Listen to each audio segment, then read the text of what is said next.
Have you ever wondered why some individuals command respect effortlessly while others speak and are ignored? Why one voice can move crowds while yours may struggle to move even one person? The reason is not fate, it is not luck, it is influence, and how one climbs its 7 levels.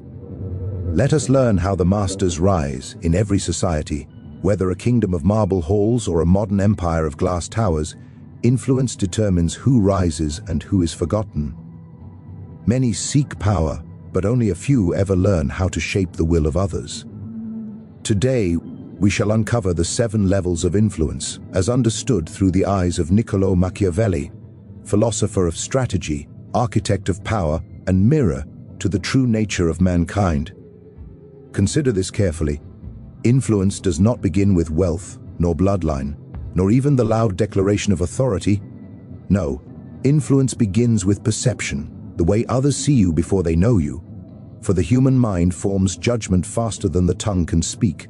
Therefore, the first battlefield of influence is not the throne room, nor the council hall, but the silent theater of the observer's imagination. If they believe you to be powerful, then you are. If they believe you to be insignificant, then you may shout until your voice collapses, and still they will not hear you. Men do not follow reality, they follow the appearance of reality. This is the foundation upon which all influence is built. To shape perception is to shape destiny. Imagine entering a room before you say a single word, before you make your case, before your ideas are weighed.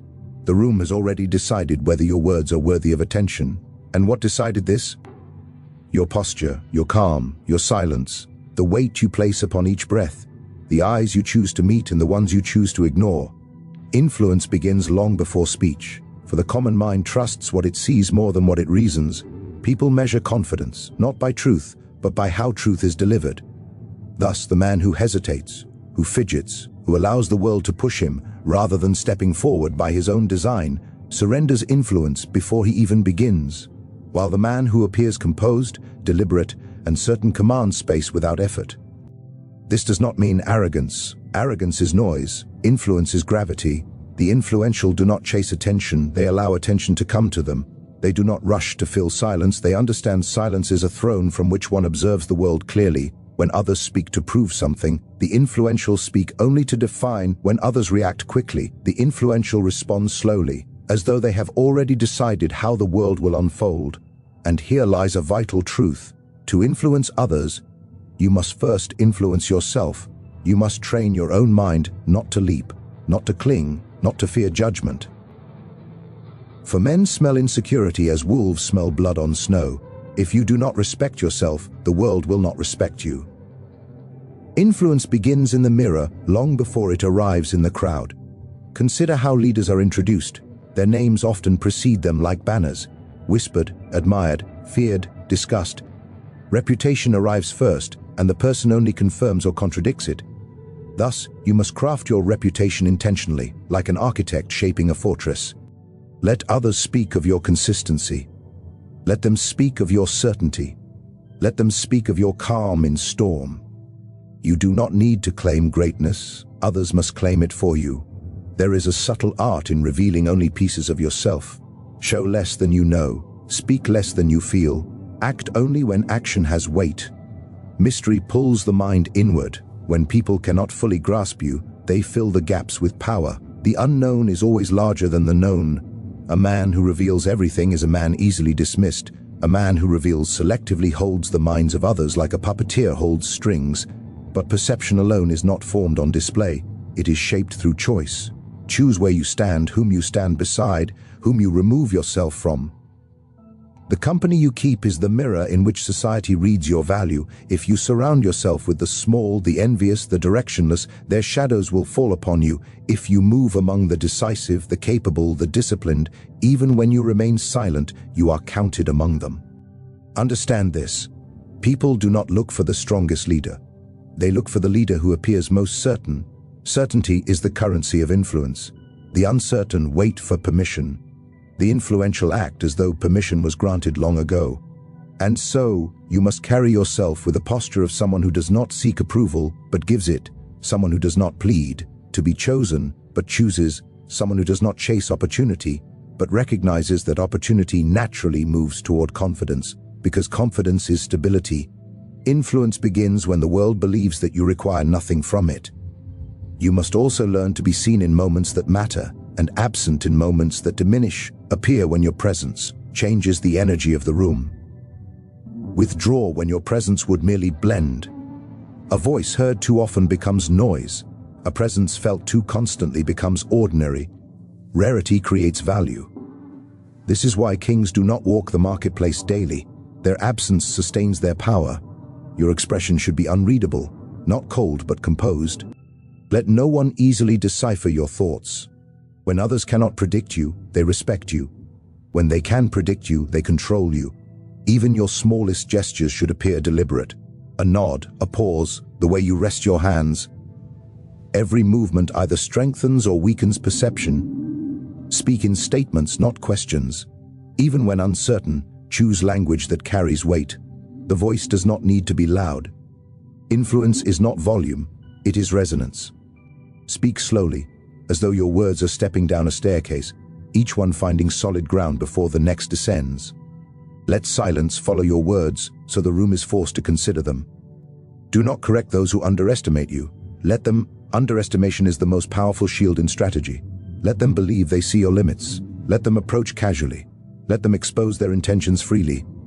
Meanwhile, you observe, you calculate, you prepare. Influence grows when others reveal themselves to you, while you reveal nothing to them. To shape how others see you is to shape how they treat you. And once they treat you differently, the world begins to bend, slowly, quietly, inevitably, toward your will. To understand influence, one must understand information. For information is not merely knowledge, it is power disguised as truth. Men act not on what is real, but on what they believe is real. Therefore, the one who shapes belief controls the world more effectively than the one who swings the sword.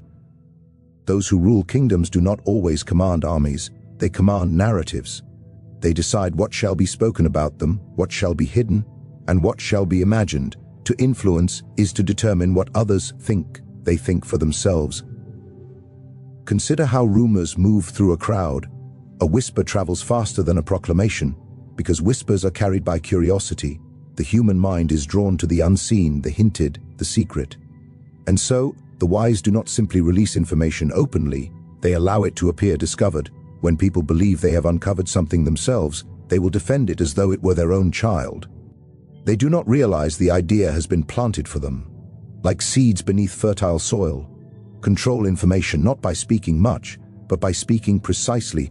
One sentence placed properly can outweigh 1,000 shouted at full volume. One rumor can dismantle a rival more effectively than any confrontation. A subtle suggestion can shift loyalty more deeply than any command. For men do not resist what they believe is their own conclusion. But to control information, you must first learn to observe it. Listen to what others say when they believe it has no consequence. Men expose themselves most in casual conversation, not formal declarations. Their ambitions, their fears, their insecurities, their alliances, all are visible to the ear that listens without announcing its presence. Speak less, watch more. The one who gathers the most information holds the strongest position and never appears to struggle. When you do speak, ensure that your words serve strategy. Praise can be used to disarm. Curiosity can be used to extract. Silence can be used to confuse. Every word must be a tool, every phrase a lever. The influential man does not waste speech. Excess words are spills of power, and spilled power does not return to the vessel. The wise manipulate information in 3 distinct ways: what they reveal, what they conceal, and what they distort. Revealing truth can be a weapon when truth is sharp enough. Concealing truth can be protection when exposure would weaken position. Distorting truth can be strategy when the environment demands misdirection. These are not acts of deception, they are acts of navigation. A ship does not move in a straight line across unpredictable waters. It adjusts, so must influence, and understand this deeply. Those who control information do not simply speak to the masses, they speak to voices that the masses trust. Influence flows through channels. One admired thinker, one respected elder, one charismatic figure. Convince one, and you have convinced hundreds. Attack one, and you have attacked hundreds. The mind of the crowd is a single creature, but it has many mouths. You must decide which mouth will speak for you. However, information is not controlled only in public, it is controlled in private. Consider how kings confer with their advisors. The advisors present not truth, but selected truth. They shape the king's decisions by shaping the king's understanding. In this way, the wisest men have ruled nations without ever sitting on the throne. The throne listens. The whisper guides. You must also recognize that silence is a form of information. The absence of explanation allows others to create explanation, and what they create is often far more powerful than what you could have said yourself. When people do not know your plan, they invent one. Their imagination grants you more authority, more brilliance, more danger, more depth than any speech could. Mystery is the architect of influence. Control how others interpret events. If misfortune strikes, present it as intentional redirection. If a plan fails, frame it as a necessary stage of a greater design. If a rival gains ground, speak of it as a temporary allowance. People are not persuaded by accuracy, they are persuaded by confidence. The world prefers a strong lie to a weak truth. To master information, you must first master timing. Do not reveal your knowledge too soon, or it loses its leverage. Do not reveal it too late, or the moment of influence passes. Release information when it will shift the greatest amount of advantage with the smallest amount of effort. Influence is gained not by force, but by precision. And never forget that the one who appears informed is respected, while the one who appears uninformed is disregarded. Therefore, even when you know little, speak as if you know enough. Even when learning, present yourself as confirming what you already understood. People trust the person who seems to have known the answer before the question was asked. You must treat information as currency. Spend it wisely, invest it strategically. Give it only when what you receive in return is greater. Hold secrets not as burdens, but as treasures. And above all, remember, the moment you allow others to control what you believe, you have surrendered not only influence, but yourself. Reputation is the armor a man wears before he ever steps onto the field. A blade may pierce flesh, but reputation shields the spirit, the authority, the command. Others grant you without question. It is the invisible crown that even kings fear losing. And understand this: reputation is not built solely by grand actions. It is built by consistency, by presence, by what others believe you are capable of, even when they have not seen you act. Influence rests upon credibility, and credibility is the most delicate and powerful currency a man possesses. Men do not follow the strong. They follow the reliably strong. A moment of brilliance means little if followed by inconsistency. One great action will be remembered briefly, but a pattern of reliability becomes myth. People trust what they can predict. If they can predict that your words match your deeds, your promises become commands. Your presence becomes reassurance. Your silence becomes a declaration in itself. Your credibility turns your mere speech into influence. Without credibility, your voice is an echo lost in the wind. Consider how easily a whisper can destroy a reputation. A single doubt, poorly handled, can unravel years of respect. This is why one must be vigilant, meticulous, cautious not in movement, but in the impression every movement leaves. The wise do not merely act, they ensure their actions are seen in the correct light. For men do not judge events, they judge interpretations. A victory ignored is a victory wasted. A triumph misunderstood becomes a defeat in disguise. You must also recognize that credibility is not earned by appearing perfect. Perfection breeds resentment, envy, and disbelief. Instead, credibility is earned by appearing capable of understanding, capable of deciding, capable of enduring. When others look to you in uncertainty and feel stability radiate from your presence, your reputation strengthens without a word spoken.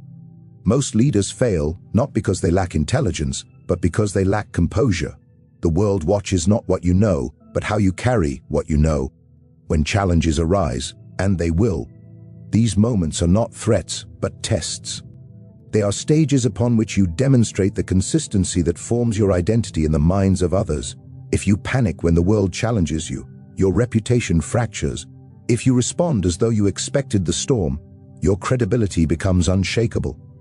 Men admire those who seem prepared for fate's blows. They lean toward those who remain steady when others crumble. Do not forget this. Credibility must be selective. To try to prove yourself to everyone is to prove yourself to no one. Not every voice deserves your attention. Not every disagreement requires defense. The influential man chooses which opinions matter. If you defend yourself against every whisper, you lower yourself to the level of those who whisper. Let the unimportant talk. Let the jealous speak. Let the small measure you incorrectly. Their words fade. Your consistency remains. Speak rarely of your intentions. Speak frequently of your standards. When you declare a standard, live it precisely. Let others witness that your values do not shift under pressure. This creates a psychological certainty in those around you. They know what to expect. Predictability in character is more powerful than charisma. Charisma can attract, credibility commands, and know this: credibility grows fastest when tested. When adversity arises, others are watching. They study your reaction, not because they care for your struggle, but because your reaction teaches them what to expect from you in the future. If you face difficulty with calm control, you demonstrate authority over yourself, and the man who governs himself convincingly governs others effortlessly. Do not boast of achievements, let others announce them. Speak less of what you will do and more of what you have done. But even then, speak with modest certainty. The world distrusts the loud victor and respects the quiet one. Words of triumph should be measured, not shouted. The loud man is insecure. The silent man is undeniable. A reputation can also be strengthened through strategic distance. Do not always be available. Constant presence devalues itself. When your time is scarce, others treat it as valuable. When your attention is rare, others seek to earn it.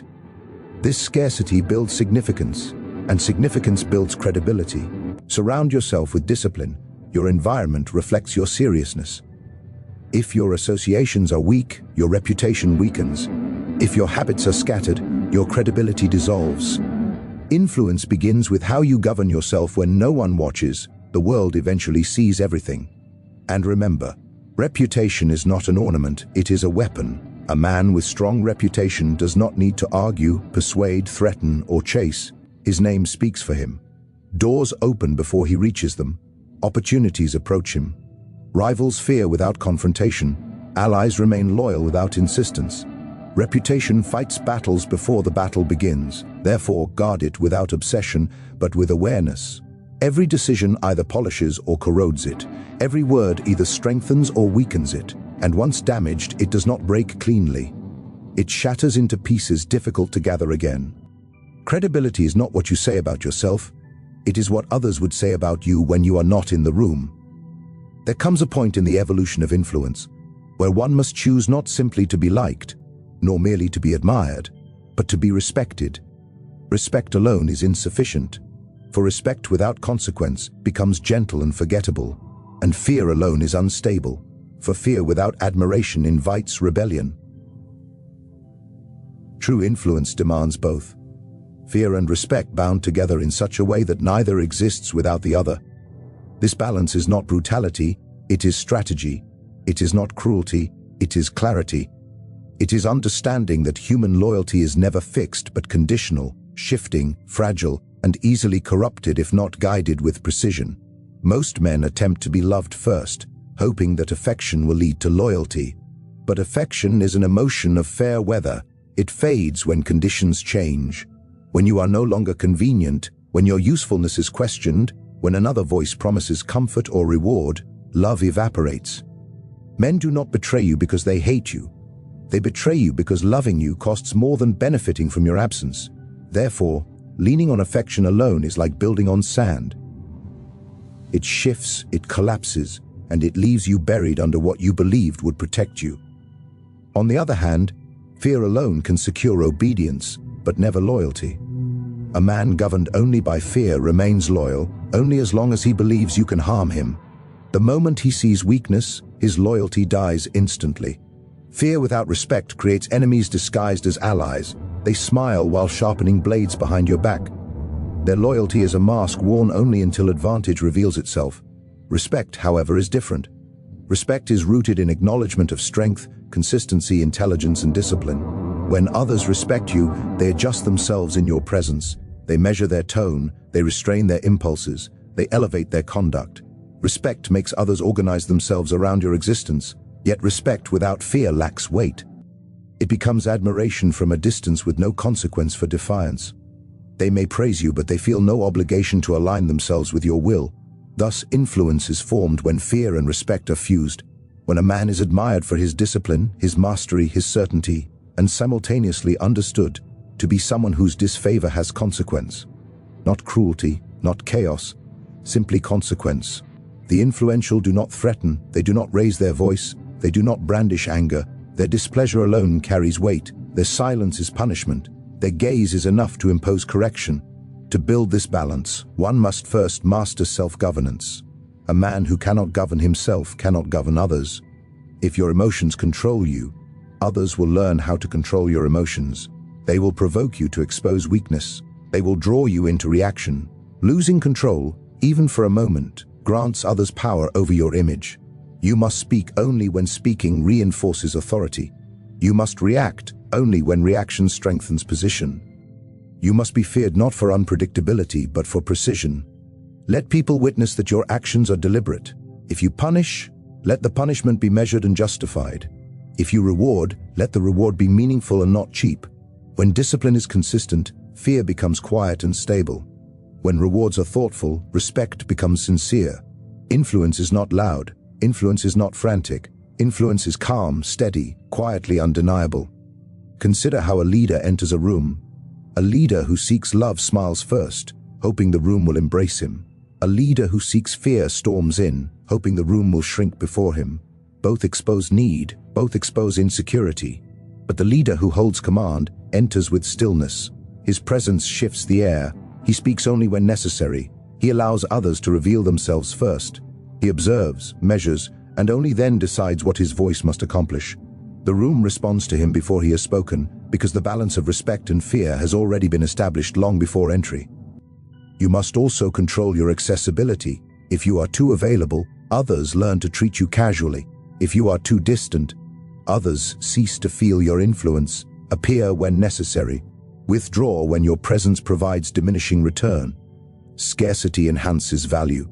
Presence at precise moments amplifies authority. Influence is shaped not only by action but by timing. And understand this, many will test you. They will challenge your boundaries not because they seek to overthrow you, but because they wish to understand the structure of your authority. How you respond to these tests defines your influence. If you tolerate disrespect, you encourage it. If you overreact, you reveal instability. The correct response is firm, immediate, and without emotional display. When correction is delivered with calm certainty, it teaches more effectively than anger ever could. Fear and respect do not require cruelty. They require clarity. They require standards that do not bend based on convenience or approval. They require a consistency that others cannot help but notice. People must understand not only what you allow, but what you will never accept. Once this is understood, they behave accordingly without needing instruction. The influential know that maintaining this balance does not mean standing above others entirely. It means stepping forward when leadership is required and stepping back when observation offers greater advantage. Influence is earned not through constant assertion, but through undeniable presence. When your opinion is silent, others still consider it. When decisions are made, your imagined reaction shapes them even in your absence. This is the true mark of influence. When your will is accounted for, even when you do not speak. Influence is not acquired in an instant. It is climbed, step by deliberate step, like a ladder carved into the side of a mountain. Those who attempt to leap to the summit fall, not because the summit is unreachable, but because they refuse to understand that power is built gradually, through observation, patience, discipline, and the careful application of pressure. Influence is a progression. A man does not command armies before he first learns to command a room. He does not sway crowds before he learns to sway a single mind. Each level prepares him for the next, and skipping one only ensures collapse when weight is applied. At the lowest stages, a man learns how to shape how others see him. He adjusts his presence, his composure, his silence, his certainty, until those around him begin to behave differently in his presence. This stage is subtle, invisible to the untrained eye, but it is the foundation upon which everything else rests. If others see you as insignificant, nothing you say or do carries weight. If they see you as formidable, even your smallest gesture begins to influence outcomes. Once perception shifts, the ladder reveals itself. As he climbs, he learns to control not only how he is perceived, but how information flows around him. He listens more than he speaks. He learns what others desire, what they fear, what they envy, what they hide. He knows when to speak truth, when to speak suggestion, and when silence says more than language ever could. Information becomes the tool through which he shapes decisions that others believe they have made freely. It is at this level that influence deepens, for he becomes the unseen hand guiding thought. From here, credibility must be forged, not through declarations, not through boasting, but through a quiet consistency that others can rely on. People begin to trust his judgment, not because he demands it, but because he proves it. They come to believe that if he speaks, his words carry weight. If he acts, his actions hold purpose.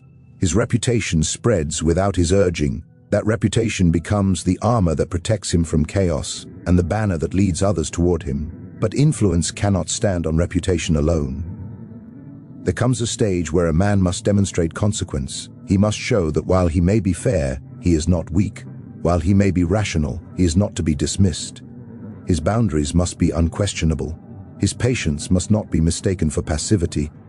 In this stage, respect and fear intertwine, not in cruelty, but in certainty. Others behave differently around him not because he demands obedience, but because disobedience carries weight.